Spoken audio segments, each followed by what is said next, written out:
জমজমের পানি হইল এমন এক পানি, জমজমের পানি এত দামি এক পানি। মুফাসসিরিনে কেরাম বলেন দুনিয়ার মধ্যে হাউজে কাউসারের পানি থেকেও জমজমের পানি আল্লাহ তাআলার কাছে বেশি দামি। কেন যদি হাউজে কাউসারের পানি যদি আল্লাহর কাছে বেশি দামি হইতো, তাহলে তার বন্ধুর অন্তরটা হাউজে কাউসারের পানি দ্বারাই ধৌত করতেন। যেহেতু জমজমের পানি দ্বারা তার বন্ধুর কলব ধৌত করেছেন, বোঝা গেল দুনিয়ার মধ্যে জমজমের পানি হইল সবচেয়ে দামি পানি। সহিহ হাদিসের মধ্যে বর্ণনা করা হয়, আল্লাহর হাবিব বলেন, বাইতুল্লাহ থেকে আমার সিনা চাক করার পরে আমার সাথী দুই ফেরেশতা আমার সামনে বসলো জিব্রাইল, আমি বসলাম মাঝখানে, আমার পিছনে আরেক ফেরেশতা বসলো। আমাদেরকে নিয়ে বুরাক আকাশের মধ্যে উড়াল দিল। আল্লাহর হাবিব বলেন কিছু দূর যাওয়ার পরেই দেখতেছি আমার ঘোড়াটা, আমার বুরাকটা তার পা গুলি কেমন জানি আস্তে আস্তে ঘোটায় নিতেছে, জমিনের দিকে নামতেছে। আমি তাকায় দেখলাম নিচে শুধু শুধু সাদা সাদা বালু দেখা যায়, মরুভূমি বালু দেখা যায়। ওইখানে নামলাম। জিব্রাইল আমাকে ডাক দেয়া বলে, সল্লি হুনাকা রাকাতাইন, ওগো আল্লাহর হাবিব এখানে আপনি 2 রাকাত নামাজ আদায় করে নেন।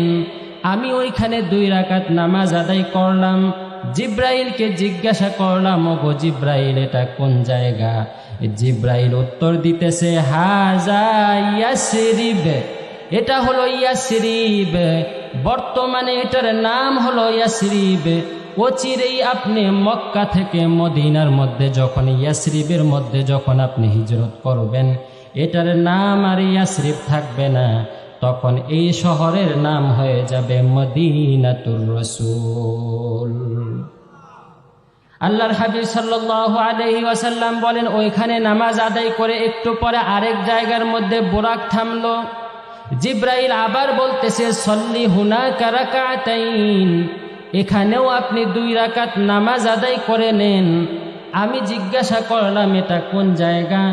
জবাব দেওয়া হলো এটা হলো আপনার ভাই মুসা কালিমুল্লাহ, যেই পাহাড়ের মধ্যে দাঁড়িয়ে দাঁড়িয়ে আল্লাহ তাআলার সাথে কথোপকথন করেছেন, যেই পাহাড়ের মধ্যে আল্লাহ তাআলার কুদরতি নূর যেই পাহাড়ের মধ্যে স্পর্শ করেছে, এটা হলো সেই তুর পাহাড়।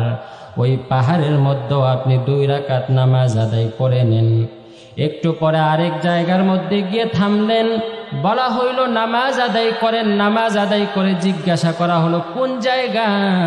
উত্তর দেওয়া হলো এটা হলো আপনার পূর্বের নবী হযরতে ঈসা আলাইহিস সালামকে আল্লাহ তাআলা যেই জায়গার মধ্যে বাবা সারা বৈধ পন্থায় দুনিয়ার মধ্যে জন্মগ্রহণ করাইছিলেন, এটা হলো ওই পবিত্র জায়গা, মুআজিজাপূর্ণ জায়গা।